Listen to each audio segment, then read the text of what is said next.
হর হর মহাদেব, জয় মা গঙ্গার জয়। নমস্কার বন্ধুরা, কেমন আছো তোমরা সবাই? আশা করি মা গঙ্গার আশীর্বাদে তোমরা সকলেই খুবই ভালো আছো। গত ভিডিওগুলোতে আমি উত্তরাখণ্ডের 4 ধাম যাত্রা, 2 ধাম যাত্রা, কেদারনাথ ও যমুনোত্রী ধাম যাত্রা সম্পর্কে বিস্তারিত আলোচনা করেছি। আজ আমি তোমাদেরকে গঙ্গোত্রী ধাম যাত্রা 2025 সম্পর্কে বলবো। তোমরা কখন এই 2025 সালে গঙ্গোত্রী ধাম যাত্রা করবে, অর্থাৎ গঙ্গোত্রী ধাম যাত্রার সঠিক সময়টা কি হবে, কিভাবে তোমরা কলকাতা থেকে গঙ্গোত্রী ধাম যাত্রা করবে, রেজিস্ট্রেশন কিভাবে করবে, হোটেল কিভাবে বুক করবে, কোথায় রাত্রিবাস করবে, ব্যাগ কিভাবে প্যাক করবে, এই পুরো ট্যুরটা মোট কতদিনের হবে এবং খরচই বা কত হবে, এই সব কিছুই আজ আমি তোমাদেরকে বলবো। আমরা অনেকেই আছি যারা 4 ধাম যাত্রা করার বাসনাটা আমাদের মনের কোনো এক কোণায় লুকিয়ে রাখি। পয়সা কড়ি ও সময়ের অভাবে আমাদের এই সুপ্ত বাসনা পূর্ণতা পায় না, কারণ এই 4 ধাম যাত্রা একসঙ্গে করার জন্য অনেকটাই টাকার প্রয়োজন হয়। তাই আমাদের নিম্ন মধ্যবিত্তদের জন্য এই 4 ধাম যাত্রাটা কল্পনা জগতেই থেকে যায়। আর তাই তোমাদের এই সুপ্ত বাসনার পূর্ণতার উদ্দেশ্যেই আজকের আমার এই ভিডিওটা। তোমরা যাতে একটি করে ধাম যাত্রার মাধ্যমে তোমাদের 4 ধাম যাত্রাটা সম্পূর্ণ করতে পারো, সেই কারণেই আজকের আমার এই ভিডিওটা। তাই ভিডিওটা প্রথম থেকে শেষ পর্যন্ত দেখার অনুরোধ রইল। আমি তন্ময়, আর তোমরা আছো ট্রাভেল উইথ তন্ময়ের সাথে। তাহলে চলো ভিডিওটা শুরু করি। আর হ্যাঁ, এই ধরনের ইন্টারেস্টিং ভিডিও দেখার জন্য আমার এই চ্যানেলটাকে অবশ্যই সাবস্ক্রাইব করে নিও আর বেল আইকনটাকে অন করে দিও।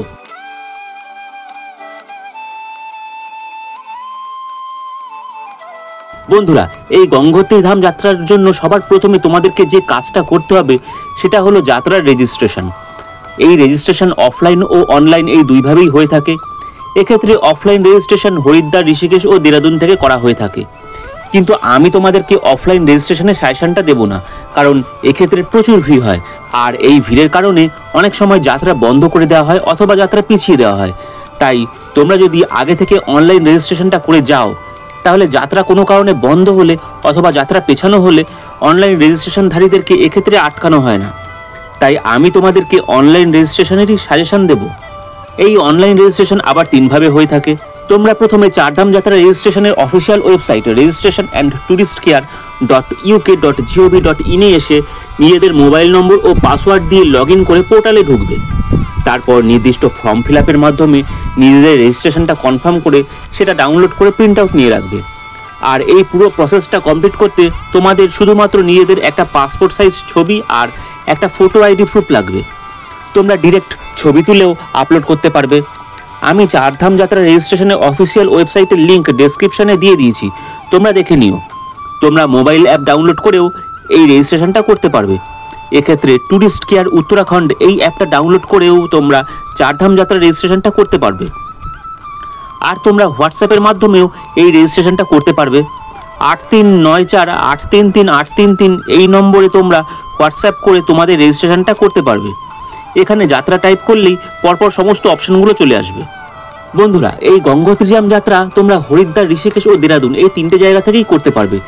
ভারতের সমস্ত বড় শহর থেকেই এই 3টে জায়গা পর্যন্ত ট্রেন চলাচল করে। তোমরা তোমাদের সুবিধা অনুযায়ী এই 3টে স্টেশনের মধ্যে তোমাদের সুবিধার স্টেশনটাতে এসে গঙ্গোত্রী ধাম যাত্রা করতে পারবে। আমাদের পশ্চিমবঙ্গের হাওড়া স্টেশন থেকে কিন্তু এই 3টে স্টেশন পর্যন্তই ডাইরেক্ট ট্রেন আছে। আমার ভিডিওটা আজকে যারা দেখছো তাদের মধ্যে যদি কারোর শহর থেকে ঋষিকেশ, হরিদ্বার বা দেরাদুন পর্যন্ত ডাইরেক্ট ট্রেন না থেকে থাকে, অথবা যারা আমার এই ভিডিওটা পশ্চিমবঙ্গের বাইরে থেকে দেখছো, তারা সবার প্রথমে দিল্লি চলে আসো। তারপর দিল্লি থেকে দেরাদুন, ঋষিকেশ ও হরিদ্বার পর্যন্ত তোমরা ডাইরেক্ট ট্রেন পেয়ে যাবে। দিল্লি থেকে দেরাদুনের দূরত্ব প্রায় 256 কিলোমিটার, দিল্লি থেকে ঋষিকেশের দূরত্ব প্রায় 242 কিলোমিটার ও দিল্লি থেকে হরিদ্বারের দূরত্ব প্রায় 223 কিলোমিটারের মতো। তোমরা যারা পশ্চিমবঙ্গ থেকে এই ভিডিওটা দেখছো, তারা এক্ষেত্রে কলকাতার হাওড়া স্টেশন থেকে দুন এক্সপ্রেস, কুম্ভ এক্সপ্রেস ও উপাসনা এক্সপ্রেস পেয়ে যাবে। এই ট্রেনগুলো স্লিপার ক্লাসের ভাড়া 675 টাকার মতো, আর এসি 3 টায়ারের ভাড়া 1670 টাকার মতো। তোমরা আইআরসিটিসির অফিসিয়াল ওয়েবসাইটে গিয়ে এই ট্রেনগুলোর ডিটেলস চেক করে নিও। বন্ধুরা, এই বছর অর্থাৎ 2025 সালে গঙ্গোত্রী ধামের কপাট খুলবে 30শে এপ্রিল, অর্থাৎ অক্ষয় তৃতীয়ার দিন, এবং কপাট বন্ধ হবে 22শে অক্টোবর নাগাদ। বন্ধুরা, তোমরা হরিদ্বার, ঋষিকেশ ও দেরাদুন এই সব জায়গা থেকেই গঙ্গোত্রী ধাম যাত্রার জন্য ডিরেক্ট বাস পাবে। তোমরা যারা দেরাদুন থেকে বাসে করে গঙ্গোত্রী ধাম যেতে চাইছো, তারা প্রথমে হাওড়া স্টেশন থেকে কুম্ভ বা উপাসনা এক্সপ্রেস ধরে চলে আসো দেরাদুন। এক্ষেত্রে তোমরা দেরাদুনের মুসৌরি বাস স্ট্যান্ড থেকে গঙ্গোত্রী ধাম যাওয়ার জন্য ডাইরেক্ট বাস পাবে। আর এই বাস সার্ভিস ভোর 4:30 থেকে 5টার মধ্যে চালু হয়ে যায়। দেরাদুন থেকে গঙ্গোত্রী ধামের দূরত্ব প্রায় 237 কিলোমিটার। বাসে করে যেতে সময় লাগবে প্রায় 8 থেকে 10 ঘন্টার মতো। দেরাদুন থেকে গঙ্গোত্রী ধাম পর্যন্ত বাস ভাড়া প্রায় 600 টাকা থেকে 700 টাকা মাথা পিছু। আর গঙ্গোত্রী ধামের জন্য কিন্তু বন্ধুরা ট্রেকিং এর প্রয়োজন পড়ে না। তোমরা যেদিন গঙ্গোত্রী ধাম পৌঁছাচ্ছ সেই দিনই সন্ধ্যাবেলা মা গঙ্গার আরতি দেখে ওই রাতটা গঙ্গোত্রীতে স্টে করে পরদিন সকালে মা গঙ্গার পুজো দিয়ে গঙ্গোত্রী ধামটা এক্সপ্লোর করে নাও। তারপর ওই রাতটাও গঙ্গোত্রীতে স্টে করে পরদিন ভোরের বাস ধরে ফিরে আসো দেরাদুন। আর দেরাদুন থেকে ওই রাতেরই বুক করা ট্রেন ধরে ফিরে আসো কলকাতায়। তাহলে বন্ধুরা তোমরা যদি দেরাদুন থেকে মা গঙ্গার দর্শন করতে যাও তাহলে যাওয়া ও আসার জন্য তোমাদের বাস ভাড়া পড়বে মাথাপিছু 700x2 অর্থাৎ 1400 টাকার মতো। আর এই মুসৌরি বাস স্ট্যান্ডটা কিন্তু বন্ধুরা দেরাদুন স্টেশনের ঠিক পাশেই। এবার তোমরা যারা হরিদ্বার বা ঋষিকেশ থেকে গঙ্গোত্রী ধাম যেতে চাইছো তারা প্রথমে হাওড়া স্টেশন থেকে ট্রেন ধরে চলে আসো হরিদ্বার বা ঋষিকেশ। এক্ষেত্রে তোমরা দুন এক্সপ্রেসের সাথে কুম্ভ ও উপাসনা এক্সপ্রেসও পেয়ে যাবে। বন্ধুরা হরিদ্বার ও ঋষিকেশ বাস স্ট্যান্ড থেকে ভোর 4টে থেকে বাস সার্ভিস চালু হয়ে যায়। এছাড়াও তোমরা হরিদ্বার ও ঋষিকেশ থেকে গঙ্গোত্রী যাওয়ার জন্য GMOU RTGMOC লিমিটেডের বাস বুকিং কাউন্টার পেয়ে যাবে। এগুলো কিন্তু সরকারি বাস স্ট্যান্ডের ঠিক পাশেই। হরিদ্বার থেকে গঙ্গোত্রী ধামের দূরত্ব প্রায় 285 কিলোমিটার ও ঋষিকেশ থেকে গঙ্গোত্রী ধামের দূরত্ব প্রায় 260 কিলোমিটারের মতো। বাসে যেতে সময় লাগবে প্রায় 8 থেকে 10 ঘন্টার মতো। হরিদ্বার ও ঋষিকেশ থেকে গঙ্গোত্রী ধাম পর্যন্ত সরকারি বাসের ভাড়া মাথাপিছু প্রায় 600 টাকা থেকে 650 টাকা, আর বেসরকারি বাসের ভাড়া মাথাপিছু প্রায় 800 টাকা থেকে 900 টাকা। তাহলে বন্ধুরা তোমরা যদি হরিদ্বার বা ঋষিকেশ থেকে মা গঙ্গার দর্শন করতে যাও তাহলে যাওয়া ও আসার জন্য তোমাদের মাথাপিছু বাস ভাড়া পড়বে 900x2 অর্থাৎ 1800 টাকার মতো। এবার আমি বলবো তোমরা তোমাদের এই গঙ্গোত্রী ধাম যাত্রায় কোথায় কোথায় থাকবে। এক্ষেত্রে তোমরা উত্তরকাশী ও গঙ্গোত্রীতে GMVN এর হোটেল পেয়ে যাবে। GMVN এর ডরমেটরি চার্জ মাথাপিছু 700 টাকা থেকে 800 টাকা। আর হরিদ্বার ঋষিকেশ ও দেরাদুন স্টেশনের পাশেই তোমরা 600 টাকা থেকে 700 টাকার মধ্যে হোটেল পেয়ে যাবে। আমি GMVN এর অফিসিয়াল ওয়েবসাইটের লিংক ডেসক্রিপশন বক্সে দিয়ে দিয়েছি, তোমরা দেখে নিও। আর খাওয়া খরচা তোমরা মোটামুটি পার ডে 500 টাকা করে মাথাপিছু ধরে চলো তাহলেই হবে। এবার বলবো তোমরা তোমাদের সাথে কি কি জিনিস ক্যারি করবে। বন্ধুরা তোমরা তোমাদের এই গঙ্গোত্রী ধাম যাত্রায় তোমাদের সাথে একটা 85 লিটারের ব্যাকপ্যাক নেবে। আর তার মধ্যে তোমরা 2 সেট জামা কাপড়, একটা হুডি, একটা জ্যাকেট, একটা উলের টুপি, এক জোড়া উলের গ্লাভস, 2 জোড়া মোজা, পাওয়ার ব্যাংক, চার্জার, জলের বোতল, বিস্কুট, কেক, চকলেট, রুটি, শুকনো মিষ্টি এবং শুকনো ফল, রেজিস্ট্রেশন সার্টিফিকেট ও ফটো আইডি প্রুফটা কিন্তু সঙ্গে রাখবে।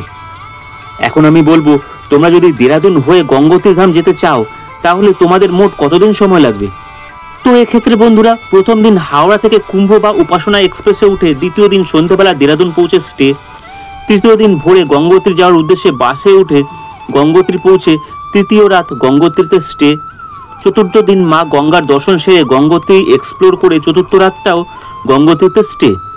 পঞ্চম দিন ভোরে আবার গঙ্গোত্রী থেকে যাত্রা শুরু করে দেরাদুন পৌঁছে ওই রাতেরই বুক করা ট্রেনে চেপে সপ্তম দিন কাক ভোরে কলকাতা ফেরত।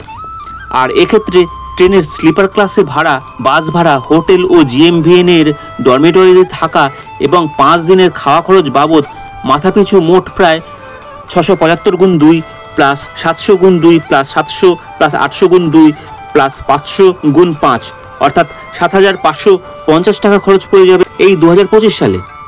এবার যদি তোমরা হরিদ্বার বা ঋষিকেশ থেকে মা গঙ্গার দর্শন করতে যাও বা যেতে চাও তাহলে তোমরা প্রথম দিন হাওড়া থেকে ট্রেনে চেপে দ্বিতীয় দিন বিকেলে হরিদ্বার বা ঋষিকেশ পৌঁছে স্টে। তৃতীয় দিন ভোরে গঙ্গোত্রীগামী বাসে উঠে গঙ্গোত্রীতে নেমে তৃতীয় রাতটা গঙ্গোত্রীতে স্টে। চতুর্থ দিন মা গঙ্গার দর্শন সেরে গঙ্গোত্রী ধাম এক্সপ্লোর করে চতুর্থ রাতটাও গঙ্গোত্রীতে স্টে। পঞ্চম দিন ভোরে আবার গঙ্গোত্রী থেকে যাত্রা শুরু করে হরিদ্বার বা ঋষিকেশ পৌঁছে ওই রাতেরই বুক করা ট্রেনে চেপে সপ্তম দিন সকাল সকাল কলকাতায় ফেরত। আর এক্ষেত্রে ট্রেনের স্লিপার ক্লাসের ভাড়া, বাস ভাড়া, হোটেল ও GMVN এর ডরমেটরিতে থাকা এবং 5 দিনের খাওয়া খরচ বাবদ মাথাপিছু মোট প্রায় তোমাদের 665x2 plus 900x2 plus 700 plus 800x2 plus 500x5 অর্থাৎ 7930 টাকা খরচ পড়ে যাবে এই 2025 সালে। তাহলে বন্ধুরা তোমরা যদি দেরাদুন হয়ে গঙ্গোত্রী ধাম যেতে চাও তাহলে তোমাদের মোট 7 দিন সময় লাগবে আর মাথাপিছু খরচ হবে প্রায় 7550 টাকার মতো। আর তোমরা যদি হরিদ্বার বা ঋষিকেশ হয়ে গঙ্গোত্রী ধাম যেতে চাও তাহলেও এক্ষেত্রে তোমাদের মোট 7 দিনই সময় লাগবে, কিন্তু মাথাপিছু খরচ হবে প্রায় 7930 টাকার মতো। আর হ্যাঁ, এক্ষেত্রে তোমরা কিন্তু 2-1 দিন হাতে বেশি সময় নিয়ে যেও, কারণ পাহাড়ি রাস্তা ও অচেনা জায়গা, কখন যে কি সুবিধা ও অসুবিধার মধ্যে পড়তে হবে তা কিন্তু আমরা নিজেরাই জানি না। তাই 2-1 দিন হাতে বেশি সময় নিয়ে যাওয়া ভালো। তাহলে আজকের ভিডিওটা তোমাদের কেমন লাগলো কমেন্ট করে অবশ্যই জানিও, আর ভিডিওটা ভালো লাগলে একটা লাইক দিয়ে দিও। ভিডিওটা তোমরা তোমাদের প্রিয়জন ও বন্ধু বান্ধবদের মধ্যে শেয়ার করে দিও, যাতে তারাও গঙ্গোত্রী ধাম যাত্রার প্ল্যানিং করতে পারে। আর এই পুরো যাত্রা সম্পর্কে তোমাদের মনে যদি কোনো ধরনের প্রশ্ন থেকে থাকে তাহলে কমেন্ট করে অবশ্যই জানিও, আমি যথাযথ উত্তর দিয়ে তোমাদেরকে সাহায্য করব। আজকের ভিডিওটা আমি এখানেই শেষ করলাম। পরবর্তী দিনে আমি আরও অসংখ্য সুন্দর সুন্দর ভ্রমণমূলক ভিডিও নিয়ে তোমাদের সামনে চলে আসব। ভালো থেকো, সুস্থ থেকো। হর হর মহাদেব। জয় মা গঙ্গার জয়।